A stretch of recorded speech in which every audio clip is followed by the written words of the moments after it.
ਸਤਿ ਸ਼੍ਰੀ ਅਕਾਲ ਜੀ। ਤੁਸੀਂ ਵੇਖ ਰਹੇ ਹੋ ਪੰਜਾਬ ਮੇਲ USA TV। ਮੈਂ ਹਾਂ ਸੰਜੀਵ ਯਸ਼ ਖੰਨਾ। ਮੇਰੇ ਨਾਲ ਨੇ ਸਟੂਡੀਓਜ਼ ਦੇ ਵਿੱਚ ਰਾਇਲ ਟਰੈਵਲਸ ਤੋਂ Arvinder Singh. Welcome to the show. Thank you sir, thank you so much. ਬਹੁਤ ਸ਼ੁਕਰੀਆ ਸਾਨੂੰ ਇੱਥੇ ਬੁਲਾਉਣ ਲਈ। ਔਰ ਤੁਹਾਡੇ ਮਾਧਿਅਮ ਰਾਹੀਂ ਬਹੁਤ ਸਾਰੀਆਂ ਜਾਣਕਾਰੀਆਂ ਸਟੂਡੈਂਟਸ ਨਾਲ, ਪੇਰੈਂਟਸ ਨਾਲ, ਲੋਕਾਂ ਤੱਕ ਸਭ ਦੇ ਨਾਲ ਪਹੁੰਚਦੀਆਂ ਨੇ। So you are doing a wonderful job. Thank you sir. So thank you very much. So ਜਾਣਕਾਰੀ ਆਪਾਂ ਇੱਕ ਸ਼ੁਰੂਆਤ ਵਿੱਚ ਹੀ ਦੇ ਦਿੰਦੇ ਕਿਉਂਕਿ ਬੈਕਲੌਗ ਐਪਲੀਕੇਸ਼ਨਸ ਦਾ ਬਹੁਤ ਜਲਦੀ ਕੱਢਦੀ ਪਈ ਹੈ ਅਮਰੀਕਨ ਗਵਰਨਮੈਂਟ। ਤਾਂ ਹੁਣ ਸਾਡੇ ਜੋ ਦਰਸ਼ਕ ਨੇ ਇਹ ਜਾਣਨਾ ਚਾਹੁੰਦੇ ਨੇ ਕਿ ਜਿਹੜੀਆਂ ਇੰਟਰਵਿਊ ਸਲੋਟਸ ਨੇ ਉਹਦੀਆਂ ਡੇਟਸ ਕਿਹੜੀਆਂ ਆ ਰਹੀਆਂ ਨੇ, ਇਹ ਉਹ ਫਟਾਫਟ ਜਾਣਨਾ ਚਾਹੁੰਦੇ ਨੇ। ਬੇਸਿਕਲੀ ਹਾਲੇ B1 B2 ਦੀਆਂ ਅਪਾਇੰਟਮੈਂਟਸ ਹਾਲੇ ਸ਼ੁਰੂ ਨਹੀਂ ਕੀਤੀਆਂ ਇਹਨਾਂ ਨੇ, and we are expecting it very soon. April ਦੇ ਵਿੱਚ ਕਿਤੇ ਨਾ ਕਿਤੇ ਅਨਾਉਂਸਮੈਂਟ ਜ਼ਰੂਰ ਹੋਏਗਾ, ਔਰ ਜਦੋਂ ਵੀ ਅਨਾਉਂਸ ਹੋਏਗਾ ਇਹ ਅਫੀਸ਼ੀਅਲੀ ਅਨਾਉਂਸ ਹੋਏਗਾ ਹੁਣ। ਬਿਕੋਜ਼ ਸਮਰ, ਜਿੱਦਾਂ ਅਸੀਂ ਬਾਰ-ਬਾਰ ਕਹਿੰਦੇ ਕਿ summer is a big season, big time, big festive, big visas. So ਸਭ ਪਾਸਿਓਂ ਇਟਸ ਗੋਣਾ ਬੀ ਬਿਗ।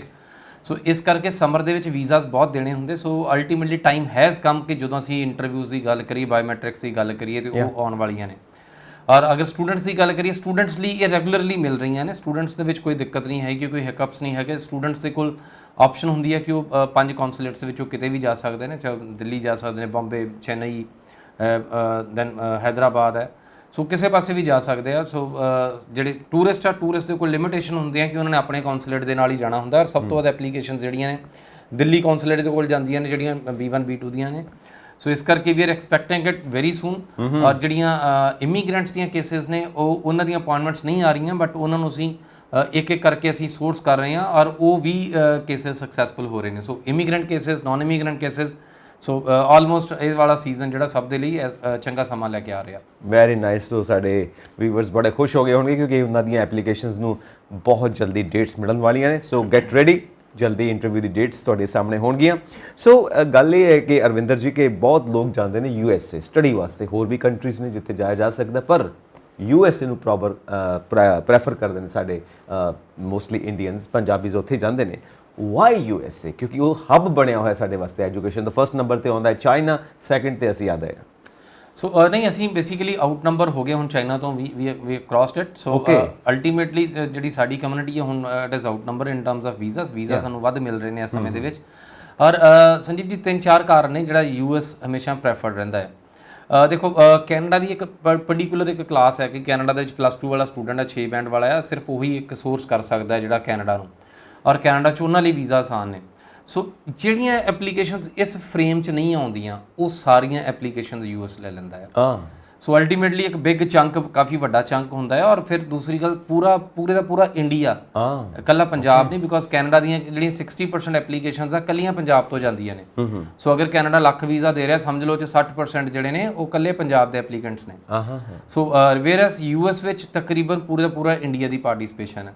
ਔਰ ਉਹਦੇ 3-4 ਕਾਰਨ ਜਿਹੜੇ ਮੈਂ ਇੱਕ ਇੱਕ ਕਰਕੇ ਦੱਸ ਰਿਹਾ। ਸੋ ਪਹਿਲੀ ਗੱਲ ਹੈ ਕਿ ਅਕੈਡਮਿਕ ਸਟਰੈਂਥ ਦਾ ਬਹੁਤ ਜ਼ਿਆਦਾ ਰੋਲ ਨਹੀਂ ਹੈਗਾ। ਸੋ ਪਹਿਲਾ ਪੁਆਇੰਟ ਤਾਂ ਇਹ ਹੀ ਹੈ ਕਿ ਜਿਸ ਤਰੀਕੇ ਨਾਲ ਕੈਨੇਡਾ ਨੂੰ 60%, 55%, ਜਾਂ UK ਨੂੰ ਪਰਸੈਂਟੇਜ, ਆਸਟ੍ਰੇਲੀਆ ਨੂੰ 65%। ਸੋ ਹਰ ਇੱਕ ਦੀ ਇੱਕ ਫਿਕਸ ਪਰਸੈਂਟੇਜ ਹੈ ਕਿ ਇਸ ਤੋਂ ਥੱਲੇ ਕਿਸੇ ਨੇ ਐਪਲੀਕੇਸ਼ਨ ਨਹੀਂ ਲੈਣੀ। US ਦੇ ਵਿੱਚ ਆਈ ਨੈਵਰ ਮੈਂਟ ਕਿ ਇਹ ਕੁਆਲਿਟੀ ਕੰਪਰੋਮਾਈਜ਼ ਕਰਦੇ ਆ, ਬਟ US ਆਪਣੀ ਤਾਕਤ, ਆਪਣੀ ਸਟਰੈਂਥ ਪਛਾਣਦਾ ਆ। ਸੋ ਇਹ ਕੀ ਕਰਦੇ ਨੇ, ਸਟੂਡੈਂਟ ਨੂੰ ਆਪਣੇ ਜਿਹੜੇ ਪ੍ਰੀਵੀਅਸ ਕ੍ਰੈਡਿਟਸ ਆ, ਜੋ ਵੀ ਉਹਨੇ ਪੜ੍ਹਾਈ ਕੀਤੀ ਆ, ਉਹਦੇ ਅਕੋਰਡਿੰਗ ਐਡਮਿਸ਼ਨ ਦੇ ਦਿੰਦੇ ਆ। ਸੋ ਉਸ ਤੋਂ ਬਾਅਦ ਸਟੂਡੈਂਟ ਦੀ ਜਿਹੜੀ ਐਡਮਿਸਿਬਿਲਿਟੀ ਆ ਉਹ ਐਕਚੁਅਲੀ ਯੂਨੀਵਰਸਿਟੀ ਪਹੁੰਚ ਕੇ ਹੁੰਦੀ ਹੈ। ਸੋ ਕਈ ਵਾਰੀ ਯੂਨੀਵਰਸਿਟੀਜ਼ ਵਿੱਚ ਲਾਈਕ ਉਹਨੂੰ ਅਗਰ ਰਿਕਮੈਂਡ ਹੁੰਦਾ ਕਿ ਇਹਨੂੰ ਕੋਈ ਫਰਦਰ ਕੋਈ ਟਾਪ ਅਪ ਪ੍ਰੋਗਰਾਮ ਦੇਣਾ, ਤਾਂ ਉਹਨੂੰ ਉਹ ਵੀ ਦਿੱਤਾ ਜਾਂਦਾ ਹੈ। ਬਟ ਜਿਹੜਾ ਜਨਰਲ ਤਰੀਕਾ ਹੈ ਡਿਸਕ੍ਰਿਮੀਨੇਸ਼ਨ ਦਾ, ਆਈ ਵੁੱਡ ਸੇ ਕਿ ਜਦੋਂ ਤੁਹਾਨੂੰ ਡਿਗਰੀ 'ਚ ਪਾਸ ਕਰਤਾ ਹੈ US ਲਈ, ਤੁਸੀਂ ਪਾਸ ਹੋ, ਚਾਹੇ ਤੁਹਾਡੀ ਪਰਸੈਂਟੇਜ ਲੋ ਹੈ। ਔਰ ਇਸ ਪਰਸੈਂਟੇਜ ਦਾ ਤੁਹਾਡਾ ਵੀਜ਼ਾ ਉੱਪਰ ਇਫੈਕਟ ਨਹੀਂ ਹੁੰਦਾ। ਇਹ ਇਕਲੌਤਾ ਇਕੱਲਾ US ਵਿੱਚ ਹੁੰਦਾ ਹੈ। ਬਾਕੀ ਕੰਟਰੀਜ਼ ਵਿੱਚ ਵੀਜ਼ਾ ਆਫਿਸਰ ਵੇਖੇਗਾ, because you are not part of the visa application. ਤੁਸੀਂ ਘਰ ਬੈਠੇ ਹੋ, ਐਪਲੀਕੇਸ਼ਨ ਤੁਹਾਡੀ ਆਨਲਾਈਨ ਲੱਗੀ ਹੈ, ਤੁਹਾਨੂੰ ਕੰਸਲਟੈਂਟ ਨੇ ਕਹਿਤਾ ਜੀ ਤੁਹਾਡੀ ਐਪਲੀਕੇਸ਼ਨ ਬਹੁਤ ਵਧੀਆ, ਐਂਡ ਸਡਨਲੀ ਤੁਹਾਡੇ ਹੱਥ 'ਚ ਰਿਫਿਊਜ਼ਲ ਫੜਾਤੀ। ਸੋ US ਵਿੱਚ ਕੀ ਹੈ ਕਿ ਤੁਸੀਂ ਇਸ ਐਪਲੀਕੇਸ਼ਨ ਪ੍ਰੋਸੈਸ ਦਾ ਹਿੱਸਾ ਹੋ। ਤੁਹਾਡੇ ਹੱਥ ਅਕੈਡਮਿਕਸ ਨਹੀਂ ਸੋਰਸ ਕੀਤੇ, ਤੁਹਾਡੇ ਕੋਲ ਜਿਹੜੀ ਐਮਬੈਸੀ ਹੈ ਤੁਹਾਡੇ ਕੋਲ ਅਕੈਡਮਿਕਸ ਨਹੀਂ ਇਸ ਤਰੀਕੇ ਨਾਲ ਫੜ ਕੇ ਕੱਲਾ ਵੈਲਿਊਏਟ ਕਰਦੀ ਕਿ ਕਿੰਨੇ 'ਚ ਨੰਬਰ 'ਚ 33 ਨੇ, 35 ਨੇ, 45 ਨੇ। ਇਸ ਤਰੀਕੇ ਨਾਲ ਨਹੀਂ ਹੈ। ਸੋ ਤੁਸੀਂ ਐਡਮਿਸ਼ਨ ਦਾ ਕ੍ਰਾਈਟੇਰੀਆ ਕ੍ਰਾਸ ਕਰ ਲਿਆ, ਤੁਸੀਂ ਯੂਨੀਵਰਸਿਟੀ ਅਸੈਪਟ ਹੋ ਗਏ, ਦੈਟਸ ਇਟ। ਇਸ ਤੋਂ ਬਾਅਦ ਅਕੈਡਮਿਕਸ ਦੀ ਲੋੜ ਨਹੀਂ ਹੈਗੀ, ਬਿਕੋਜ਼ ਅਕੈਡਮਿਕਸ ਦੀ ਇਵੈਲੂਏਸ਼ਨ ਦਾ ਕੰਮ ਯੂਨੀਵਰਸਿਟੀ ਦਾ ਸੀਗਾ। ਦੇ ਡਿਡ ਇਟ। ਸੋ ਤੁਹਾਡਾ ਕੰਮ ਹੈਗਾ ਕਿ ਜਿਹੜਾ ਵੀਜ਼ਾ ਆਫਿਸਰ ਤੁਹਾਨੂੰ ਤੁਹਾਡੇ ਪ੍ਰੋਗਰਾਮ ਦੇ ਸੰਬੰਧਿਤ ਸਵਾਲ ਪੁੱਛੇਗਾ। ਉਹ ਹਰ ਚੀਜ਼ ਪੁੱਛੇਗਾ ਜਿਹੜੀ ਡਾਇਰੈਕਟਲੀ ਸਿੱਧੇ ਤੌਰ ਤੇ ਤੁਹਾਡੇ ਨਾਲ ਸੰਬੰਧਿਤ ਆ। ਸੋ ਤੁਹਾਡਾ ਪ੍ਰੋਗਰਾਮ ਕਿਹੜਾ ਸੀ, ਕਿਉਂ ਲਿਆ, ਇਹ ਪੜ੍ਹ ਕੇ ਕੀ ਕਰਨਾ, ਇਹ ਤੇ ਇੰਨੀ ਕਾਸਟ ਲੱਗ ਰਹੀ ਹੈ, ਇਹਦਾ ਤੁਹਾਨੂੰ ਰਿਕਵਰੀ ਮਾਡਲ ਕੀ ਦਿਸ ਰਿਹਾ, ਤੁਹਾਡੀ ਪ੍ਰੋਗਰੈਸ਼ਨ ਕੀ ਹੈ। ਬਾਕੀ ਸਾਰੇ ਦੇ ਸਾਰੇ ਕੰਟਰੀਜ਼ ਦੇ ਵੀਜ਼ਾ ਦੇਣ ਦਾ ਫਾਰਮੂਲਾ ਅਸੀਂ ਉਹਨੂੰ ਬੋਲਦੇ ਹਾਂ ਅਕੈਡਮਿਕ ਪ੍ਰੋਗਰੈਸ਼ਨ। ਅਕੈਡਮਿਕ ਪ੍ਰੋਗਰੈਸ਼ਨ ਕੀ 10ਵੀਂ ਕੀਤੀ, 12ਵੀਂ ਕੀਤੀ, BA ਕੀਤੀ, MA ਕੀਤੀ, ਸੋ ਔਨ। ਸੋ US ਦੇ ਵਿੱਚ ਅਗਰ ਤੁਹਾਡੇ ਕੋਲ ਦੂਸਰਾ ਕਾਰਨ ਹੈ ਕਿ ਪਹਿਲੀ ਚੀਜ਼ ਤਾਂ ਤੁਹਾਡੀ ਜਿਹੜੀ ਅਕੈਡਮਿਕਸ ਦੀ ਅਗਰ ਉੱਪਰ ਆ ਥੱਲੇ ਆ ਡਜ਼ਨਟ ਮੈਟਰ, ਰਾਈਟ। ਸੋ ਉਹਦਾ ਤੁਹਾਡੇ ਵੀਜ਼ਾ ਉੱਪਰ ਇਫੈਕਟ ਨਹੀਂ ਆਉਂਦਾ। ਸੋ ਐਜ਼ ਲੌਂਗ ਐਜ਼ ਤੁਸੀਂ ਪਾਸ ਹੋ। ਦੂਸਰਾ ਕਾਰਨ ਬਣਦਾ ਕਿ ਤੁਹਾਡੇ ਕੋਲ ਬਾਕੀ ਸਾਰੇ ਕੰਟਰੀਜ਼ ਦੇ ਵਿੱਚ ਜਿਹੜੀ ਫਾਰਮੂਲਾ ਆ ਉਹ ਕੱਲਾ ਅਕੈਡਮਿਕ ਪ੍ਰੋਗਰੈਸ਼ਨ ਆ। ਅਕੈਡਮਿਕ ਪ੍ਰੋਗਰੈਸ਼ਨ ਦਾ ਮਤਲਬ ਹੈ ਕਿ ਤੁਸੀਂ ਪੜ੍ਹਦੇ ਗਾਂ ਦੀ ਗਾਂ ਪੜ੍ਹਨ ਲੱਗ ਗਏ। ਸੋ US ਵਿੱਚ ਤੁਸੀਂ ਪੜ੍ਹੇ, ਤੁਹਾਡੀ ਬ੍ਰੇਕ ਲੱਗੀ, ਤੁਸੀਂ ਕੰਮਕਾਰ ਕੀਤਾ, ਉਸ ਤੋਂ ਬਾਅਦ ਤੁਹਾਨੂੰ ਅੱਜ 10 ਸਾਲ ਬਾਅਦ ਲੱਗਦਾ ਕਿ ਤੁਹਾਨੂੰ ਪੜ੍ਹਾਈ ਦੀ ਲੋੜ ਹੈ, ਤੁਸੀਂ ਜੈਨੂਇਨ ਸਟੂਡੈਂਟ ਹੋ। ਦੁਨੀਆ ਦੀ ਕੋਈ ਐਮਬੈਸੀ ਤੁਹਾਨੂੰ ਜੈਨੂਇਨ ਸਟੂਡੈਂਟ ਨਹੀਂ ਮੰਨਦੀ, ਬਾਕੀ ਜਦ ਕਿ ਇਹ ਸਭ ਤੋਂ ਵੱਧ ਜੈਨੂਇਨਟੀ ਹੈ। ਮੇਰਾ ਕਲਾਸਮੇਟ ਹੈ, have a friend, so like he did MBBS ਤੋਂ ਬਾਅਦ ਬਾਇਓਮੈਡੀਕਲ ਇੰਜੀਨੀਅਰਿੰਗ ਕੀਤੀ, then he is practising and today at the age of 45 ਉਹਨੇ ਲਾਈਕ ਰੇਡੀਓਗ੍ਰਾਫੀ ਪ੍ਰੋਗਰਾਮ 'ਚ ਐਡਮਿਸ਼ਨ ਲਈ ਹੈ because he is working. So ਇਹ ਚੀਜ਼ਾਂ ਅਸੀਂ ਸਾਡੇ ਸਮਾਜ 'ਚ ਸੋਚ ਨਹੀਂ ਸਕਦੇ, ਸਭ ਨੂੰ ਔਡ ਲੱਗੇਗਾ। ਬਟ US ਵਿੱਚ ਇਹ ਚੀਜ਼ਾਂ ਬਹੁਤ ਪੋਸੀਬਲ ਨੇ ਕਿ in case at any point of time you feel like ਕਿ ਤੁਹਾਨੂੰ ਫਰਦਰ ਪੜ੍ਹਨਾ ਚਾਹੀਦਾ ਹੈ, you remain good student. Good ਆ, ਬਹੁਤ ਵਧੀਆ। ਸੋ ਜਿਹੜੀ ਤੁਹਾਡੀ ਕਰੀਅਰ ਪ੍ਰੋਗਰੈਸ਼ਨ ਹੈ ਉਹ ਇਕਲੌਤਾ ਕੱਲਾ US ਸਮਝਦਾ। ਮੈਚੁਰ ਸਟੂਡੈਂਟਸ ਆ, 40 ਸਾਲ ਦਾ ਸਟੂਡੈਂਟ ਹੈ। ਸੋ ਤੁਹਾਨੂੰ ਪਰ ਤੁਹਾਡੀ ਨੌਲੇਜੇਬਲ ਜ਼ਰੂਰ ਹੋਵੋ, ਇਹ ਡਜ਼ਨਟ ਮੀਨ ਕਿ ਤੁਸੀਂ ਸਟੂਡੈਂਟ ਵੀਜ਼ਾ ਅਪਲਾਈ ਕਰਕੇ ਟੂਰਿਸਟ ਅਪਲਾਈ ਕਰੋ, ਇੱਦਾਂ ਨਹੀਂ ਹੈ। So in case you are logical student, age matter ਨਹੀਂ ਕਰਦੀ, ਤੁਹਾਡੇ ਮਾਰਕਸ ਮੈਟਰ ਨਹੀਂ ਕਰਦੇ। ਸੋ ਮੈਟਰ ਕੀ ਕਰਦਾ, ਤੁਹਾਡੀ ਲੈਂਗੁਏਜ ਅਬਿਲਿਟੀ ਇਕੱਲੀ, ਦ ਵੇ ਯੂ ਕਮਿਊਨੀਕੇਟ, ਤੁਸੀਂ ਬੋਲ ਸਕਦੇ ਹੋ, ਤੁਸੀਂ ਗੱਲਬਾਤ ਕਰ ਸਕਦੇ ਹੋ, ਇਹ ਸਭ ਤੋਂ ਵੱਧ ਮੈਟਰ ਕਰਦੀ ਹੈ। ਉਹ ਵੀ ਤੁਹਾਡੇ ਫੁੱਟੇ ਦੇ ਉੱਪਰ ਲਿਖਿਆ ਹੋਇਆ ਵੀ 6.5 ਹੈਗੇ ਆ, 8 ਹੈਗੇ ਆ, 7 ਹੈਗੇ ਆ, ਇਹ ਵੀ ਨਹੀਂ ਰਿਕੁਆਇਰਡ। ਬਿਕੋਜ਼ ਇਹ ਫਿਜ਼ੀਕਲ ਐਪਲੀਕੈਂਟ ਨੂੰ ਜਾਣ ਕੇ ਗੱਲਬਾਤ ਕਰਕੇ ਵੀਜ਼ਾ ਦੇਣ ਵਾਲੀ ਐਮਬੈਸੀ ਆ। ਸੋ ਦੁਨੀਆ ਦੇ ਵਿੱਚ ਕੋਈ ਐਮਬੈਸੀ ਇਸ ਤਰੀਕੇ ਨਾਲ ਐਪਲੀਕੇਸ਼ਨਸ ਨੂੰ ਪ੍ਰੋਸੈਸ ਨਹੀਂ ਕਰਦੀ। ਸੋ US ਦਾ ਜਿਹੜਾ ਤਰੀਕਾ ਆ ਉਹ ਪੂਰੀ ਦੁਨੀਆ ਤੋਂ ਅਲੱਗ ਹੈ ਔਰ ਆਈ ਵੁੱਡ ਸੇ ਇਹ ਸਭ ਤੋਂ ਬਿਹਤਰੀਨ ਹੈ। ਬਿਕੋਜ਼ ਅਗਰ ਤੁਹਾਡੇ ਵਿੱਚ ਤੁਹਾਨੂੰ ਲੱਗਦਾ ਹੈ ਕਿ ਤੁਹਾਨੂੰ ਕੋਈ ਚੀਜ਼ ਚਾਹੀਦੀ ਹੈ, ਸੋ ਇੱਥੇ ਤੁਸੀਂ ਮੰਗ ਕੇ ਲੈ ਸਕਦੇ ਹੋ, ਇੱਥੇ ਤੁਸੀਂ ਗੱਲਬਾਤ ਕਰਕੇ ਲੈ ਸਕਦੇ ਹੋ। ਸੋ ਰਾਦਰ ਦੈਨ ਕਿ ਅਸੀਂ ਬਿਕੋਜ਼ ਇੱਕ ਪਾਸੇ ਹਿੱਟ ਐਂਡ ਟ੍ਰਾਇਲ ਮੈਥਡ ਦੇ ਉੱਪਰ ਕੈਨੇਡਾ ਨੂੰ ਕਦੀ ਫਾਈਲ ਪਾਤੀ, ਕਦੀ ਆਸਟ੍ਰੇਲੀਆ ਨੂੰ ਪਾਤੀ, ਕਦੀ ਅਮਰੀਕਾ ਨੂੰ ਪਾਤੀ। I'm not talking about these students. ਇੱਥੇ ਹੈ ਕਿ ਅਗਰ if you know your worth, if you know your value, because US ਦਾ ਕੰਮ ਕੀ ਹੈ ਕਿ US ਪੂਰੀ ਦੁਨੀਆ ਦੇ ਵਿੱਚੋਂ ਬ੍ਰੇਨ ਡਰੇਨ ਕਰਨ ਵਾਲਾ ਕੰਟਰੀ ਹੈ। ਪੂਰੀ ਦੁਨੀਆ ਦਾ ਇੰਟੈਲੈਕਟ ਮਾਈਂਡ ਇੰਪੋਰਟ ਕਰਨ ਵਾਲਾ ਕੰਟਰੀ ਹੈ। ਸੋ ਇਸ ਕਰਕੇ ਇੰਟੈਲੈਕਟ ਇੰਪੋਰਟ ਕਰਨ ਦਾ ਦੋ ਫਾਰਮੂਲੇ ਨੇ, ਇੱਕ ਹੈਗਾ H1 ਕਾਸਟ ਕਰਦਾ ਹੈ, H1 ਦੇ ਉੱਪਰ ਉੱਥੋਂ ਪੈਸਾ ਨਿਕਲਦਾ ਹੈ, H1 ਦੇ ਉੱਪਰ ਤੁਹਾਨੂੰ ਪੇ ਕਰਨਾ ਪੈਂਦਾ ਹੈ। ਦੂਸਰਾ ਹੈਗਾ F1, ਇਹ ਤੁਹਾਨੂੰ ਪੇ ਕਰਦਾ ਆ, ਇਹ ਇੰਟਰਨੈਸ਼ਨਲ ਸਟੂਡੈਂਟ ਦੀ ਫੀਸ ਲੈ ਕੇ ਆਉਂਦਾ। ਸੋ ਇਸ ਕਰਕੇ ਇਸ ਕੈਟਾਗਰੀ ਨੇ ਬਹੁਤ ਜ਼ਿਆਦਾ ਗਰੋ ਕੀਤਾ, ਜਿਹੜੀ F1 ਕੈਟਾਗਰੀ ਹੈ, ਸਟੂਡੈਂਟ ਕੈਟਾਗਰੀ ਹੈ, ਇਹਨੇ ਕਾਫੀ ਗਰੋ ਕੀਤਾ ਓਵਰ ਦਾ ਈਅਰਸ। ਅਸੀਂ ਇਹਦੀ ਬਹੁਤ ਗਰੋਥ ਵੇਖੀ ਹੈ ਔਰ ਬੇਸਿਕਲੀ US ਪਾਇਨੀਅਰ ਰਿਹਾ, US ਸ਼ੁਰੂਆਤੀ ਕਰਨ ਵਾਲਾ ਮੁਲਕ ਰਿਹਾ। US ਨੇ ਸਭ ਤੋਂ ਵੱਧ ਲਾਈਕ ਜਿਹੜੇ ਰੂਲਸ ਨੇ 20 ਆਵਰਸ ਵਾਲਾ ਵਰਕਿੰਗ ਹੈ, ਸੋ ਇੰਟਰਨੈਸ਼ਨਲ ਸਟੂਡੈਂਟ ਹੈ, ਸੋ ਇਹ ਸਾਰੇ ਤਕਰੀਬਨ ਲਾਜ਼ ਜਿਹੜੇ ਫਰੇਮ ਕੀਤੇ US ਵਿੱਚ ਹੀ ਹੋਏ ਆ। ਸੋ ਟਫਲ ਇੰਗਲਿਸ਼ ਦਾ ਪੈਰਾਮੀਟਰ ਇੱਕ ਚੈੱਕ ਕਰਨ ਨੂੰ, ਸੋ ਉਸ ਤੋਂ ਬਾਅਦ ਆਈਲੈਟਸ ਬਹੁਤ ਸਾਲਾਂ ਬਾਅਦ ਬਣਿਆ ਜਾ ਕੇ। ਸੋ ਤਕਰੀਬਨ ਜਿੰਨੇ GRE, GMAT, SAT ਸਭ ਟੈਸਟ ਬੇਸਿਕਲੀ US ਦੇ ਰਹੇ ਆ। ਸੋ US ਦੁਨੀਆ ਦੀਆਂ ਸਭ ਤੋਂ ਵੱਧ ਯੂਨੀਵਰਸਿਟੀਜ਼ ਰਹੀਆਂ ਆ। ਸੋ ਅੱਜ ਵੀ ਅਗਰ ਅਸੀਂ ਟੌਪ 100 ਦੀ ਗੱਲ ਕਰੀਏ ਤਾਂ ਉਹਦੇ 'ਚ ਬਹੁਤ ਸਾਰੀਆਂ US ਯੂਨੀਵਰਸਿਟੀਜ਼ ਨੇ। ਸੋ ਅਲਟੀਮੇਟਲੀ ਅਗਰ ਅਸੀਂ US ਨੂੰ ਮੱਕਾ ਆਫ ਸਟੂਡੈਂਟਸ ਕਹੀਏ ਜਾਂ student capital of the world ਕਹੀਏ ਤਾਂ ਇਹਦੇ 'ਚ ਕੋਈ ਵੀ ਅਤਕਥ ਨਹੀਂ ਹੈ। ਸੋ ਇਹ ਆਪਣੇ ਨਾਮ ਨੂੰ ਪੂਰਾ ਜਸਟੀਫਾਈ ਕਰਦਾ ਔਰ ਯੈਸ ਸਟੂਡੈਂਟਸ ਲਈ ਇਹ ਮੱਕਾ ਆ, ਬਿਕੋਜ਼ ਇਸ ਤੋਂ ਜ਼ਿਆਦਾ ਅਸੀਂ ਪ੍ਰੈਕਟੀਕਲ ਐਜੂਕੇਸ਼ਨ ਹੋਰ ਕਿਤੇ ਪਾਸੇ ਨਹੀਂ ਵੇਖਦੇ। ਇਸ ਤੋਂ ਬਾਅਦ ਜਿਹੜੀ value for money that you are going to spend on education ਉਹ ਹੋਰ ਕਿਤੇ ਨਹੀਂ ਹੈਗੀ। ਮੈਂ ਇਹ ਤੁਹਾਡੇ ਕੋਲੋਂ ਪੁੱਛਣਾ ਚਾਹਾਂਗਾ ਕਿਉਂਕਿ ਤੁਹਾਡਾ ਐਕਸਪੀਰੀਅੰਸ ਹੈ, ਹਰ ਰੋਜ਼ ਆਫਿਸ ਦੇ ਵਿੱਚ ਨਵੇਂ ਤਰ੍ਹਾਂ ਦੇ ਲੋਕ ਆਉਂਦੇ ਹੋਣਗੇ, ਨਵੇਂ ਤਰ੍ਹਾਂ ਦੇ ਕੇਸਿਸ ਆਉਂਦੇ ਹੋਣਗੇ। ਜਦੋਂ ਵੀ ਅਸੀਂ ਕਿਸੇ ਚੀਜ਼ ਨੂੰ ਸਮਝਣਾ ਹੋਵੇ ਤਾਂ ਐਗਜ਼ਾਮਪਲ ਨਾਲ ਅਸੀਂ ਬਹੁਤ ਚੰਗੀ ਤਰ੍ਹਾਂ ਉਹਨੂੰ ਸਮਝਦੇ ਹਾਂ। ਔਰ ਮੈਂ ਚਾਹਾਂਗਾ ਕਿ ਸਾਡੇ ਆਡੀਅנס ਨੂੰ ਤੁਸੀਂ, ਸਾਡੇ ਵਿਊਵਰਸ ਨੂੰ ਤੁਸੀਂ ਕੁਝ ਇੱਦਾਂ ਦੀ ਕੇਸ ਸਟੱਡੀ ਦੇ ਤੌਰ ਤੇ ਕੁਝ ਦੱਸੋ ਕਿ ਕੋਈ ਇੰਟਰਸਟਿੰਗ ਕੇਸ ਆਇਆ ਹੋਵੇ ਵੀਜ਼ੇ ਨੂੰ ਲੈ ਕੇ, ਜਿਸ ਤੋਂ ਉਹਨਾਂ ਨੂੰ ਕਲੈਰਿਟੀ ਹੋਰ ਜ਼ਿਆਦਾ ਹੋ ਜਾਏਗੀ। US ਵਿੱਚ ਬਹੁਤ it's a regular routine process, because ਜਿੱਦਾਂ like last year we had a student MBBS ਕਰ ਰਹੀ ਸੀ ਲੜਕੀ and like she couldn't clear it and ਜਦੋਂ ਸਾਡਾ ਓਪਨ ਅਪ ਹੋਇਆ ਸ਼ੀ ਕੇਮ ਟੂ ਮੀ ਕਿ sir I want to go for higher education in US। MBBS ਕਰ ਰਹੀ ਹੈ ਕੁੜੀ ਐਂਡ ਲਿਟਰਲੀ ਯਕੀਨ ਮੰਨਿਓ ਬਿਕੋਜ਼ ਸਾਡੇ ਬੱਚਿਆਂ ਨੂੰ ਵੀ ਪਤਾ ਹੈ ਕਿ MBBS ਡਾਇਰੈਕਟ ਐਡਮਿਸ਼ਨ ਦਾ ਕੀ ਮਤਲਬ ਹੈ ਔਰ ਸਾਨੂੰ ਸਭ ਨੂੰ ਇਸ ਗੱਲ ਦੀ ਸਮਝ ਹੈ। ਲਿਟਰਲੀ ਮੈਂ ਉਹਨੂੰ ਬੁਰਾ ਭਲਾ ਬੋਲਿਆ ਕਿ ਬੱਚੇ ਯੂ ਆਰ ਬਲੈਸਡ ਕਿ ਤੈਨੂੰ ਇਸ ਉਮਰ ਦੇ ਵਿੱਚ ਤੈਨੂੰ ਡਾਇਰੈਕਟ ਐਡਮਿਸ਼ਨ ਮਿਲੀ ਹੈ। So this is blessing for you and your family ਕਿ ਤੈਨੂੰ ਡਾਇਰੈਕਟ ਐਡਮਿਸ਼ਨ ਮਿਲੀ ਹੈ ਨੀਟ ਦਾ ਐਗਜ਼ਾਮ ਤੋਂ ਬਾਅਦ, ਮਤਲਬ ਤੂੰ ਡਾਇਰੈਕਟਲੀ ਕੁਆਲੀਫਾਈ ਕੀਤਾ। ਸ਼ੀ ਸੈਡ ਕਿ ਆਈ ਫਾਈਂਡ ਡਿਫਿਕਲਟੀਜ਼ ਮੇਰੇ ਕੋ ਕਲੀਅਰ ਨਹੀਂ ਹੋ ਰਹੀ ਹੈ। ਮੈਂ ਕਿਹਾ ਇਦਾਂ ਨਹੀਂ ਕਰੀਦਾ ਹੁੰਦਾ, go and give yourself some time. So ਸਮਾਂ ਇਦਾਂ ਦਾ ਰਿਹਾ, ਸੋ ਆਪਣੇ ਆਪ ਨੂੰ ਥੋੜਾ ਬਹੁਤ ਟਾਈਮ ਦੇ ਤੇ ਕੋਈ ਗੱਲ ਨਹੀਂ। ਮੈਂ ਲਿਟਰਲੀ ਮਤਲਬ ਬੁਰਾ ਭਲਾ ਕਹਿ ਕੇ ਤੋਰਤਾ। ਓਕੇ। ਐਂਡ ਨੈਕਸਟ ਸਮੈਸਟਰ ਉਸ ਤੋਂ ਬਾਅਦ she again came this year. ਹੁਣ ਐਂਡ ਸ਼ੀ ਸੈਡ ਮਤਲਬ ਤੁਸੀਂ ਯਕੀਨ ਨਹੀਂ ਮੰਨੋਗੇ, ਉਹਦਾ ਐਕਸਪ੍ਰੈਸ਼ਨ ਸੀ ਕਿ ਸਰ ਨਹੀਂ ਹੁੰਦੀ, ਹੁਣ ਦੱਸੋ। ਮਤਲਬ ਆਈ ਹੈਵ ਗਿਵਨ ਐਵਰੀਥਿੰਗ, ਨਹੀਂ ਹੋ ਰਹੀ ਸਟਰੋਂਗਲੀ। ਯੈਸ। ਸੋ ਅਸੀਂ ਉਹਦਾ ਲਾਈਕ ਉਹਦਾ ਕੋਲ 6 ਸਾਲ ਦਾ ਗੈਪ ਸੀਗਾ ਸਟੂਡੈਂਟ ਦੇ ਕੋਲ, ਬਿਕੋਜ਼ MBBS 6 ਸਾਲ ਹੋ ਗਏ ਸੀ ਉਹਨੂੰ ਕੰਟੀਨਿਊਸਲੀ ਕਰਦਿਆਂ ਨੂੰ। ਐਂਡ ਦੈਨ ਅਸੀਂ ਉਹਨੂੰ BSc ਹੈਲਥ ਕੇਅਰ ਦੇ ਵਿੱਚ ਅਸੀਂ ਨਾਰਮਲ ਐਡਮਿਸ਼ਨ ਲੈ ਗਏ and she like got her visa. So ਇਦਾਂ ਦਾ ਹੀ ਇੱਕ ਅਸੀਂ ਲਾਸਟ ਐਪੀਸੋਡ 'ਚ ਵੀ ਡਿਸਕਸ ਕੀਤਾ ਸੀਗਾ ਕਿ 32 ਸਾਲ ਦੀ ਲੜਕੀ ਸੀ, ਨਾਲ 3 ਸਾਲ ਦੀ ਡਾਟਰ ਸੀਗਾ। ਉਹ ਵੀ ਇੱਕ one of the like most challenging student ਸੀਗਾ। 2 ਸਾਲ ਪਹਿਲਾਂ ਸਾਡੇ ਕੋਲ ਇੱਕ ਸਟੂਡੈਂਟ ਸੀਗਾ, like Shri was again 33 years of age ਔਰ ਉਹਨੇ BA ਕੀਤੀ ਹੋਈ ਸੀ, ਨਾਰਮਲ BA, ਔਰ 10 ਸਾਲ ਦੇ ਗੈਪ ਤੋਂ ਬਾਅਦ 10-11 ਸਾਲ ਦਾ ਗੈਪ ਸੀਗਾ।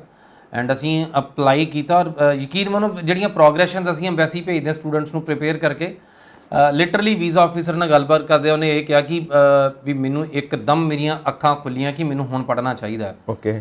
ਆਈ ਡਿਡਨਟ ਵਰਕ, ਮੈਂ ਕੁਛ ਨਹੀਂ ਕੀਤਾ, ਨਾ ਮੈਂ ਪੜ੍ਹੀ ਨਾ ਕੁਛ ਕੀਤਾ, but I red N article, ਉਹਦੇ 'ਚ ਇਹ ਚੀਜ਼ਾਂ ਸੀਗੀਆਂ ਕਿ ਮੈਨੂੰ ਇੱਕ ਕੰਪਨੀ ਦਾ ਲੱਭਾ। ਦੈਨ ਆਈ ਫੈਲਟ ਲਾਈਕ ਕਿ ਮੈਂ ਕੰਪਨੀ ਦੀ ਰਿਸਰਚ ਕੀਤੀ। ਦੈਨ ਆਈ ਥਾਟ ਕਿ ਮੈਂ ਇਦਾਂ ਦਾ ਹੀ ਕੁਛ ਨਾ ਕੋਈ ਸੈਟਅਪ ਕਰਨਾ ਆ। ਐਂਡ ਫਾਈਨਲੀ ਮਤਲਬ ਲਾਈਕ ਅਸੀਂ ਇਹਨੂੰ ਪ੍ਰੋਗਰੈਸ਼ਨਸ ਬੋਲਦੇ ਹਾਂ, ਜਿਹੜੀਆਂ ਪ੍ਰੋਗਰੈਸ਼ਨਸ ਦਾ ਮਤਲਬ ਹੁੰਦਾ ਕਿ ਤੁਹਾਡੀ ਲਾਈਫ ਪ੍ਰੋਗਰੈਸ ਕਰ ਰਹੀ ਹੈ। ਔਰ ਇੱਕ ਚੀਜ਼ ਦੇ 'ਚ ਅਸੀਂ ਜ਼ਰੂਰੀ ਹੈ ਜਿਹੜਾ ਸਟੂਡੈਂਟਸ ਨੇ ਦੇਣੀ ਹੁੰਦੀ ਹੈ, ਅਗਰ ਕੋਈ ਸਟੂਡੈਂਟਸ ਇੰਟਰਵਿਊ ਵਾਲੇ ਪਾਸੇ ਸੋਚ ਵੀ ਰਹੇ ਨੇ ਤਾਂ ਤੁਸੀਂ ਕਦੀ ਵੀ ਕਿਸੇ ਵੀ ਕੰਟਰੀ ਦੇ ਵਿੱਚ ਜਦੋਂ ਤੁਸੀਂ ਆਪਣੀ ਇੰਟਰਵਿਊਜ਼ ਪ੍ਰਿਪੇਅਰ ਕਰਦੇ ਹੋ, ਆਪਣੀਆਂ ਪ੍ਰੋਗਰੈਸ਼ਨਸ ਲਿਖਦੇ ਹੋ, ਆਪਣੀਆਂ SOPs ਲਿਖਦੇ ਹੋ, ਇੱਕ ਚੀਜ਼ ਜਿਹੜੀਆਂ ਜਨਰਲੀ ਸਾਰੇ ਸਟੂਡੈਂਟਸ ਮਿਸ ਕਰਦੇ ਆ ਉਹ ਹੈਗੀ ਆ ਰਿਟਰਨ ਔਨ ਇਨਵੈਸਟਮੈਂਟ। ਅਸੀਂ ਇਹ ਭੁੱਲ ਜਾਂਦੇ ਕਿ ਅਗਰ ਮੇਰਾ 1 ਸਾਲ ਦਾ ਖਰਚਾ 20-25 ਲੱਖ ਰੁਪਇਆ ਆ, ਅਗਰ ਮੇਰੀ 4 ਸਾਲ ਦੀ ਡਿਗਰੀ ਹੋਣੀ ਆ, ਕਰੋੜ ਰੁਪਈਆ ਮੇਰੇ ਕਰੀਅਰ ਦੇ ਉੱਪਰ ਲੱਗਣ ਲੱਗਾ ਆ, 1 ਕਰੋੜ ਰੁਪਇਆ ਮੇਰੇ ਲਾਈਫ 'ਚ ਵਾਪਸ ਕਿੱਦਾਂ ਆਉਣਾ ਆ। ਸੋ ਇਹਨੂੰ ਅਸੀਂ ਰੈਵਨਿਊ ਮਾਡਲ ਕਹਿੰਦੇ ਆ। ਇਹ revenue model generally students miss ਕਰਦੇ ਨੇ ਸਾਰੇ, ਜਿਹਦਾ ਕਰਕੇ ਵੀਜ਼ਾ ਰਿਜੈਕਸ਼ਨ ਹੁੰਦੀ ਹੈ।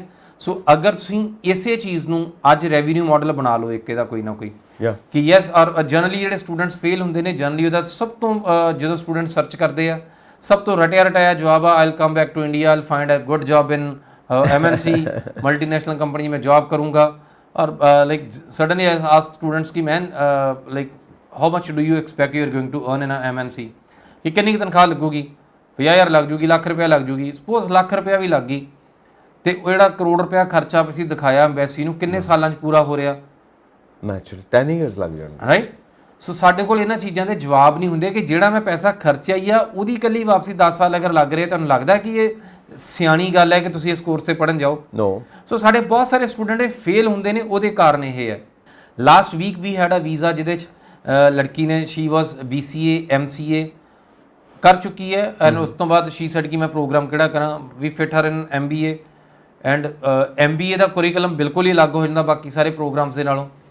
ਬਟ ਅਗੇਨ ਉਹਦੀ ਪ੍ਰੋਗਰੈਸ਼ਨ ਕੁਛ ਇਦਾਂ ਦੀ ਸੀ ਕਿ visa officer said wow how did you get this idea. So ultimately progressions ਦੇ ਉੱਪਰ ਕੰਮ ਕਰਨਾ, ਮਿਹਨਤ ਕਰਨਾ ਹੀ ਜਿਹੜਾ ਸਟੂਡੈਂਟਸ ਨੂੰ ਸਕਸੈਸ ਦਿਵਾਉਂਦਾ ਹੈ। ਔਰ ਇਸ ਐਮਬੈਸੀ ਦਾ ਬਹੁਤ ਸਿੰਪਲ ਫਾਰਮੂਲਾ ਆ। ਸਟੂਡੈਂਟਸ ਜਾ ਕੇ ਐਮਬੈਸੀ ਝੂਠ ਬੋਲਦੇ ਨੇ, ਅਗਰ ਏਜੰਟ ਕੋਈ ਸਿਖਾਉਂਦੇ ਨੇ ਉਹਨੂੰ ਗਲਤ ਬਿਆਨੀ ਕਰਦੇ ਆ, ਤੁਹਾਨੂੰ ਸਟੂਡੈਂਟ ਨੂੰ ਸਮਝਾਉਣਾ ਪਊਗਾ ਕਿ ਸੋਚਣ ਦਾ ਤਰੀਕਾ ਆਹ ਆ। ਓਕੇ। ਸੋ ਜਨਰਲੀ ਜਦੋਂ ਵੀਜ਼ਾ ਆਫਿਸਰ ਤੁਹਾਡੇ ਸਾਹਮਣੇ ਆ ਔਰ ਲਾਈਕ ਇੰਸਟੈਂਟਲੀ ਤੁਸੀਂ ਉਹਨੂੰ ਫਸਟ ਟਾਈਮ ਮਿਲੇ ਹੋ, ਇਮੀਡੀਏਟਲੀ ਡਿਸਾਈਡ ਕਿਸ ਤਰੀਕੇ ਨਾਲ ਹੋ ਰਿਹਾ। ਸੋ ਵੀਜ਼ਾ ਆਫਿਸਰ ਤੁਹਾਡੇ ਨਾਲ ਪਹਿਲੀ ਵਾਰੀ ਮਿਲ ਰਿਹਾ, ਨਾ ਕੋਈ ਰਿਸ਼ਤੇਦਾਰੀ ਨਾ ਕੋਈ ਭਾਈਚਾਰਾ। ਸੋ ਅਲਟੀਮੇਟਲੀ ਜੋ ਤੁਸੀਂ ਬੋਲਿਆ, ਜੋ ਕਮਿਊਨੀਕੇਟ ਕੀਤਾ, ਜਿਹੜਾ ਅੱਖਰ ਤੁਹਾਡੀ ਜ਼ੁਬਾਨ 'ਚੋਂ ਬਾਹਰ ਡਿੱਗ ਰਿਹਾ ਆ, ਅਗਰ ਤੁਹਾਡਾ ਸਰੀਰ, ਤੁਹਾਡੀ ਆਤਮਾ, ਤੁਹਾਡੇ ਚਿਹਰੇ ਦੇ ਹਾਵ ਭਾਵ, ਤੁਹਾਡੀ ਬਾਡੀ ਲੈਂਗੁਏਜ, ਅਗਰ ਪੂਰੇ ਦਾ ਪੂਰਾ ਸਾਰਾ ਕੋਈ ਤੁਹਾਨੂੰ ਉਹਨੂੰ ਸਪੋਰਟ ਕਰਨ ਤੇ ਲੱਗ ਜਾਂਦਾ ਹੈ, ਇਹ ਗੱਲ ਸੱਚ ਜਾਪਦੀ ਹੈ। ਔਰ ਇਦਾਂ ਹੀ ਅਗਰ ਤੁਹਾਡਾ ਮੂੰਹੋਂ ਕੁਝ ਬੋਲ ਰਹੇ ਹੋ ਔਰ ਜਿਹੜੀ ਤੁਹਾਡੀ ਬਾਡੀ ਲੈਂਗੁਏਜ ਕੁਝ ਹੋਰ ਕਹਿ ਰਹੀ ਆ, ਉਹ ਚੀਜ਼ਾਂ ਮੈਚ ਨਹੀਂ ਕਰਦੀਆਂ, ਚੀਜ਼ ਝੂਠ ਜਾਪਦੀ ਹੈ। ਯਕੀਨ ਮੰਨੋ ਵੀਜ਼ਾ ਆਫਿਸਰ ਟ੍ਰੇਨਡ ਪ੍ਰੋਫੈਸ਼ਨਲਸ ਨੇ ਜਿਨ੍ਹਾਂ ਨੂੰ ਇਹ ਲੱਭਣਾ ਆਉਂਦਾ ਕਿ ਤੁਸੀਂ ਸੱਚ ਬੋਲ ਰਹੇ ਹੋ ਕਿ ਝੂਠ ਬੋਲ ਰਹੇ ਹੋ। ਸੋ ਐਮਬੈਸੀ ਜਾ ਕੇ ਝੂਠ ਬਿਲਕੁਲ ਨਹੀਂ ਬੋਲਣਾ, ਆਪਣੇ ਸੋਚਣ ਸਮਝਣ ਦੀ ਇੱਛਾ ਸ਼ਕਤੀ ਨੂੰ ਗਰੋ ਅਪ ਕਰਨਾ ਹੈ ਕਿ ਅੱਛਾ ਇਦਾਂ ਵੀ ਸੋਚਿਆ ਜਾ ਸਕਦਾ ਹੈ। ਸੋ ਤੁਸੀਂ ਇਕੱਲੇ ਆਲੂ ਬੀਜਦੇ ਹੋ, ਆਲੂ ਬੀਜਦੇ ਤੁਸੀਂ ਸਿਰਫ ਇੰਨਾ ਵਿਚਾਰ ਕਰਦੇ ਹੋ ਕਿ ਆਲੂ ਨੂੰ ਕੋਈ ਨਾ ਕੋਈ ਚੱਕ ਕੇ ਲੈ ਜਾਏ। ਸੋ ਤੁਸੀਂ ਜਿੱਦਣ ਇਹ ਸੋਚਣ ਲੱਗ ਪਏ ਕਿ ਇਹਨਾਂ ਦੇ ਫ੍ਰੈਂਚ ਫਰਾਈਜ਼ ਬਣ ਸਕਦੇ ਆ, ਸੋ ਵਿਜ਼ੂਅਲਾਈਜ਼ ਤੇ ਉਹਨੂੰ ਆ ਜਾਣਾ। ਇਹ ਜ਼ਰੂਰੀ ਨਹੀਂ ਕਿ ਤੁਸੀਂ ਝੂਠ ਬੋਲ ਰਹੇ ਹੋ। ਸੋ ਜਿੱਦਾਂ ਤੁਹਾਨੂੰ ਵਿਜ਼ਨ ਆ ਗਿਆ ਕਿ ਯੈਸ ਆ ਵੀ ਇੱਕ ਤਰੀਕਾ ਹੈਗਾ ਆ, ਮਤਲਬ ਕਾਸਟਿੰਗ ਤੇ ਕੰਮ ਕੀਤਾ ਜਾ ਸਕਦਾ ਹੈ, ਉਹਦੀ ਪ੍ਰੋਡਕਸ਼ਨ ਤੇ ਕੰਮ ਕੀਤਾ ਜਾ ਸਕਦਾ, ਪ੍ਰੋਸੈਸਿੰਗ ਤੇ ਕੰਮ ਕੀਤਾ ਜਾ ਸਕਦਾ, ਮਾਰਕੀਟਿੰਗ ਤੇ ਕੰਮ ਕੀਤਾ ਜਾ ਸਕਦਾ ਹੈ। ਸੋ ਇਹ ਫਿਰ ਝੂਠ ਨਹੀਂ ਲੱਗਦਾ। ਸ਼ੋਰ ਇੱਕ ਹੈਗਾ ਕਿ ਤੁਸੀਂ ਸਿੱਧੇ ਆਲੂ ਵੇਚਦੇ ਆ ਗਏ, ਕਹੋ ਜੀ ਅਸੀਂ ਦੇਖਾਂਗੇ ਜੀ ਕੋਈ ਕੰਪਨੀ ਖੋਲਾਂਗੇ ਜੀ, ਕੋਈ ਨਾ ਕੋਈ ਤਾਂ ਕਰਾਂਗੇ ਹੀ ਅਸੀਂ। ਸੋ ਤੁਹਾਨੂੰ ਉਹ ਵਿਜ਼ੂਅਲਾਈਜ਼ ਕਰਨਾ, ਤੁਹਾਨੂੰ ਉਸ ਚੀਜ਼ ਤੱਕ ਪਹੁੰਚਣਾ, ਰਿਸਰਚ ਕਰਨਾ। ਸੋ ਜਦੋਂ ਤੁਸੀਂ ਇਸ ਲੈਵਲ ਤੱਕ ਪਹੁੰਚਦੇ ਹੋ ਫਿਰ ਵੀਜ਼ਾਸ ਮਿਲਦੇ ਆ। ਓਕੇ। ਸੋ ਅਸੀਂ ਕਹਿੰਦੇ ਜ਼ਰੂਰ ਆ ਕਿ ਗੱਲੀ ਬਾਤੀ ਮਿਲਦੇ, ਪਰ ਗੱਲਬਾਤ ਕਰਨ ਦਾ ਜਿਹੜਾ ਤਰੀਕਾ ਆ ਉਹ ਤੁਹਾਨੂੰ ਪਤਾ ਹੋਵੇ, ਉਹ ਰਿਸਰਚ ਕਿਸ ਫੀਲਡ 'ਚ ਕਰਨੀ ਤੁਹਾਨੂੰ ਉਹ ਪਤਾ ਹੋਵੇ, ਫਿਰ ਸਭ ਚੀਜ਼ਾਂ ਆਸਾਨ ਨੇ। ਸੋ ਪ੍ਰੋਬਲਮ ਉੱਥੇ ਹੀ ਆ ਕਿ ਜਦੋਂ ਤੱਕ ਸਾਡੇ ਕੋਈ ਵਿਜ਼ਨ ਹੈ ਨਹੀਂ ਆ, ਸੋ ਅਸੀਂ ਵਿਜ਼ੂਅਲਾਈਜ਼ ਨਹੀਂ ਕਰਦੇ, ਅਸੀਂ ਰਟਿਆ ਨੈਟ ਤੋਂ ਲੱਭਦੇ ਹਾਂ। ਨੈਟ ਤੋਂ ਜੋ ਲੱਭਣਾ ਮੈਂ ਤੁਹਾਨੂੰ ਪਹਿਲਾਂ ਦੱਸਿਆ ਕਿ ਫਾਈਂਡ ਗੁੱਡ ਜੌਬ ਇਨ MNCs ਆ, ਇਸ ਤੋਂ ਇਲਾਵਾ ਕਿਤੇ ਕੋਈ ਲਿਖਿਆ ਹੀ ਨਹੀਂ ਹੁੰਦਾ। ਸੋ ਅੱਛਾ, ਇੱਕ ਚੀਜ਼ ਹੈ, ਕੇਸ ਸਟੱਡੀ ਹੋ ਗਈ, ਤੁਸੀਂ ਇਹ ਸਭ ਕਲੀਅਰ ਕਰ ਰਹੇ ਹੋ। ਇੱਕ ਡੈਮੋ ਦਿੰਦੇ ਆਪਾਂ ਆਪਣੇ ਵਿਊਅਰਸ ਨੂੰ ਕਿ ਸਪੋਜ਼ ਤੁਸੀਂ ਇੱਕ ਸਟੂਡੈਂਟ ਨੂੰ ਤਿਆਰ ਕਰਨਾ ਹੈ ਇੰਟਰਵਿਊ ਵਾਸਤੇ, ਠੀਕ ਹੈ ਨਾ, ਇਹ ਆਪਾਂ ਸਾਰੀਆਂ ਗੱਲਾਂ ਕਰ ਰਹੇ ਹਾਂ।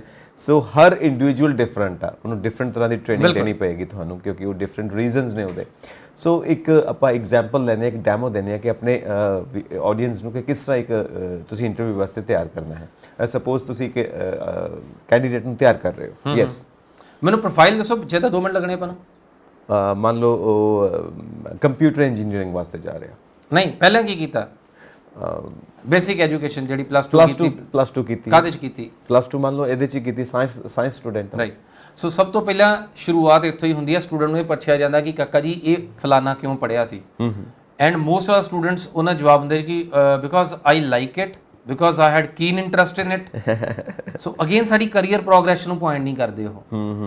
ਸੋ ਸਭ ਤੋਂ ਪਹਿਲਾਂ ਇਹ ਲੱਭਣਾ ਪਊਗਾ ਕਿ ਸਪੋਜ਼ ਜਿੱਦਾਂ ਅਸੀਂ ਮੈਂ ਹੁਣੇ ਕੇਸ ਦੀ ਗੱਲ ਕਰ ਰਿਹਾ ਸੀ ਕਿ BC ਪਲੱਸ 2 ਨਾਨ ਮੈਡੀਕਲ ਕੀਤੀ, BCA ਕੀਤਾ, MCA ਵੀ ਕੀਤਾ, ਇੱਕੋ ਲਾਈਨ ਦੇ ਵਿੱਚ ਚੱਲ ਰਹੀ ਸਭ ਕੁਝ, ਰਾਈਟ।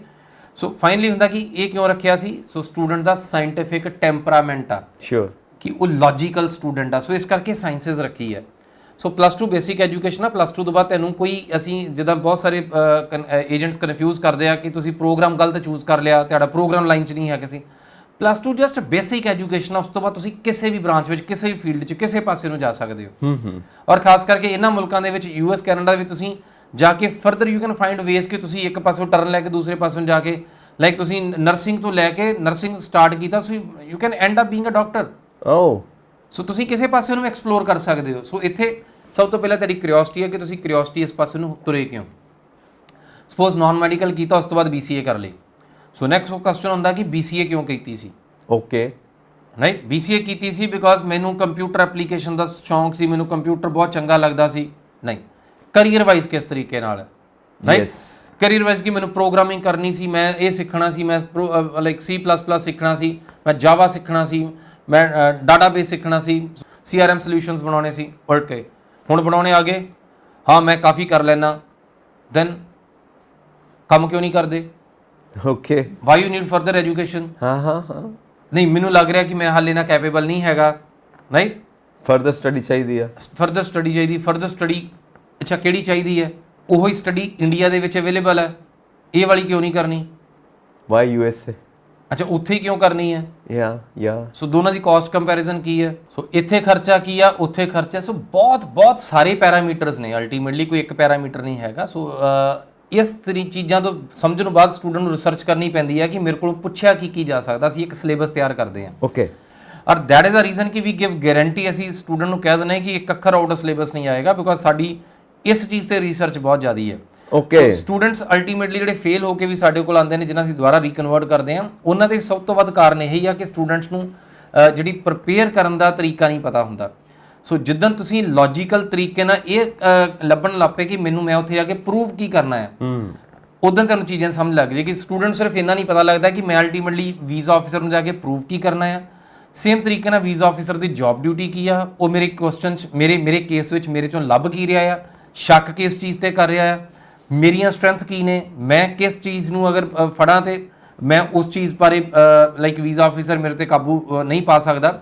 ਬਿਕੋਜ਼ ਹਰ ਸਟੂਡੈਂਟ ਦੀ ਕਿਸੇ ਫੀਲਡ 'ਚ ਸਪੈਸ਼ਲਾਈਜੇਸ਼ਨ ਹੈ, ਔਰ ਵੀਜ਼ਾ ਆਫਿਸਰ ਜ਼ਰੂਰੀ ਨਹੀਂ ਕਿ ਉਹਦੇ ਫੀਲਡ ਦਾ ਹੀ ਹੋਵੇ। ਸਪੋਜ਼ ਤੁਸੀਂ ਕੈਮਿਸਟਰੀ ਦੇ ਸਟੂਡੈਂਟ ਹੋ, ਇਹ ਮੰਨਿਆ ਜਾਂਦਾ ਕਿ ਵੀਜ਼ਾ ਆਫੀਸਰ ਕੈਮਿਸਟਰੀ ਵਾਲਾ ਨਹੀਂ ਹੋਊਗਾ। ਓਕੇ। ਸੋ ਕਿਉਂਕਿ ਤੁਹਾਡੀ ਸਟਰੈਂਥ ਕਾਦੀ ਹੋਗੀ, ਤੁਹਾਡੀ ਸਟਰੈਂਥ ਕੈਮਿਸਟਰੀ ਦੀ ਹੋਗੀ। ਯਾ ਸੋ ਅਸੀਂ ਪ੍ਰੋਗਰੈਸ਼ਨ ਕੈਮਿਸਟਰੀ ਦੇ ਉੱਪਰ ਬਣਾਵਾਂਗੇ ਤਾਂ ਯੈਸ ਉਹਦੇ ਉੱਪਰ ਨੂੰ ਹਾਂ ਹੀ ਕਰਨੀ ਪਏਗੀ, ਉਹ ਵੀਜ਼ਾ ਆਫੀਸਰ ਦੀ ਸਮਝ ਤੋਂ ਪਰੇ ਦੀ ਗੱਲ ਹੋ ਜਾਂਦੀ ਹੈ। ਸੋ ਐਸੇ ਬਹੁਤ ਸਾਰੇ ਲੌਜਿਕਸ ਨੇ ਜਿਨ੍ਹਾਂ ਦੇ ਉੱਪਰ ਅਸੀਂ ਕੰਮ ਕਰਦੇ ਹਾਂ, ਬਿਕੋਜ਼ ਅਲਟੀਮੇਟਲੀ ਜਦੋਂ ਸਟੂਡੈਂਟ ਸਾਡੇ ਕੋਲ ਹੁੰਦਾ ਹੈ, ਨਾ ਸਟੂਡੈਂਟ ਦਾ ਵੀਜ਼ਾ ਤੋਂ ਬਿਨਾਂ ਸਰਦਾ ਆ, ਨਾ ਸਾਡਾ ਸਰਦਾ ਆ। ਸੋ ਮੈਂ ਤੁਹਾਡੀ ਗੱਲ ਜੋ ਫੜਦਾ ਪਿਆ ਉਹ ਇਹ ਆ ਕਿ ਜੋ ਸਟੂਡੈਂਟ ਦੀ ਸੋਚ ਆ ਤੇ ਜੋ ਵੀਜ਼ਾ ਆਫੀਸਰ ਦੀ ਸੋਚ ਹੈ, ਦੋਵੇਂ ਸੋਚ ਮੈਚ ਕਰ ਜਾਂਦੀਆਂ ਨੇ। ਯੈਸ, ਅਲਟੀਮੇਟਲੀ ਤੁਹਾਨੂੰ ਸਮਝ ਲੱਗ ਜਾਂਦੀ ਹੈ ਕਿ ਮੈਂ ਐਗਜ਼ੈਕਟਲੀ ਪ੍ਰੂਵ ਕੀ ਕਰਨਾ ਹੈ। ਯਾ ਬਿਕੋਜ਼ ਜਿੱਦਾਂ ਅਗਰ ਤੁਸੀਂ ਇਹਨੂੰ ਆਮ ਸਟੂਡੈਂਟ ਦੇ ਹਿਸਾਬ ਨਾਲ ਵੇਖੋ ਕਿ ਹਰ ਬੱਚਾ ਆਪੋ ਆਪਣੀ ਸਮਝ ਨਾਲ ਪੇਪਰ ਗੱਡ ਕੇ ਆਉਂਦਾ ਆ। ਗੱਡ ਕੇ ਆਉਂਦਾ। ਯੈਸ, ਮੈਂ ਕਿਸੇ ਬੱਚੇ ਨੂੰ ਪੁੱਛੇ ਪੇਪਰ ਕਹਿੰਦਾ ਗੱਡਦਾ ਜੀ। ਸੋ ਹਰ ਬੱਚਾ ਪੇਪਰ ਗੱਡ ਕੇ ਆਉਂਦਾ। ਕਿਸੇ ਦੇ 100 ਚੋਂ 100 ਆਉਂਦੇ ਆ, ਕਿਸੇ ਦੇ 100 ਚੋਂ 33 ਆਉਂਦੇ ਆ। ਯਾ ਸੋ ਇਹਦਾ ਮਤਲਬ ਹੋ ਗਿਆ ਕਿ ਹਰ ਇੱਕ ਨੇ ਆਪਣੀ ਸਮਝ ਮੁਤਾਬਕ ਕੀਤਾ। ਯਾ ਮੈਂ ਆਪਣੀ 100% ਸਮਝ ਲਾਈ। ਯੈਸ। ਔਰ ਜਿੱਦਾਂ ਦੀ ਮੇਰੀ ਸਮਝ ਸੀ ਮੈਂ ਉਹਦਾ 100% ਮਤਲਬ ਕਹਿ ਲਾ ਨੇਲ ਕੀਤਾ, ਮੈਂ ਫਿਨਿਸ਼ ਕਰਤਾ ਉਹਨੂੰ। ਸੋ ਹੁਣ ਇਹ ਕੌਣ ਤੈਅ ਕਰੂਗਾ ਕਿ ਉਹ ਸਮਝ ਐਮਬੈਸੀ ਵਾਲੇ ਪੈਰਾਮੀਟਰਸ ਉੱਪਰ ਖਰੀ ਉਤਰਦੀ ਕਿ ਨਹੀਂ ਉਤਰਦੀ? ਇਹ ਤੁਹਾਡੀ ਰਿਸਰਚ ਆ। ਯੈਸ। ਸੋ ਉਸ ਕੰਮ ਦੇ ਵਿੱਚ ਤੁਹਾਨੂੰ ਪ੍ਰੋਫੈਸ਼ਨਲਸ ਦੀ ਲੋੜ ਪੈਂਦੀ ਹੈ ਕਿ ਜਿਹੜਾ ਇਹ ਡਿਸਾਈਡ ਕਰ ਸਕੇ ਕਿ ਆਹ ਚੀਜ਼ ਨੈਗੇਟਿਵਲੀ ਪੁਆਇੰਟ ਹੋ ਰਿਹਾ, ਆਹ ਚੀਜ਼ ਪੋਜ਼ਿਟਿਵਲੀ ਪੁਆਇੰਟ ਹੋ ਰਿਹਾ। ਬਹੁਤ ਸਾਰੇ ਬੱਚਿਆਂ ਨੂੰ ਨਹੀਂ ਪਤਾ ਹੁੰਦਾ। ਮੇਰਾ ਭਰਾ ਸਪੇਨ 'ਚ ਆ ਜੀ, ਮੇਰਾ ਮਾਮਾ ਮੇਰਾ ਉੱਥੇ ਆ ਜੀ, ਮੇਰਾ ਸਭ ਨੂੰ ਲੱਗਦਾ ਕਿ ਸ਼ਾਇਦ ਅਸੀਂ ਗਲੋਰੀਫਾਈ ਕਰ ਰਹੇ ਹਾਂ ਪਰਿਵਾਰ ਨੂੰ, ਕਿ ਸਾਡਾ ਇੱਕ ਬੱਚਾ ਜੀ ਉੱਥੇ ਲੰਡਨ ਦੇ ਵਿੱਚ ਹੈ, ਇੱਕ ਬੱਚਾ ਸਾਡਾ ਜੀ ਸਪੇਨ ਦੇ ਵਿੱਚ ਹੈ, ਇੱਕ ਆਸਟ੍ਰੇਲੀਆ ਗਿਆ ਹੋਇਆ ਜੀ, ਚੌਥੇ ਨੂੰ ਹੁਣ ਇੱਥੇ ਭੇਜਣ ਲੱਗੇ ਆ।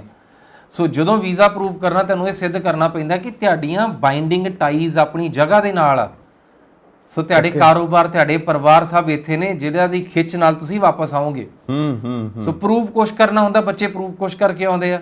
ਸੋ ਜਿਹਨਾਂ ਕਰਕੇ ਰਿਜੈਕਸ਼ਨਸ ਦਾ ਸਬੱਬ ਬਣਦਾ ਆ।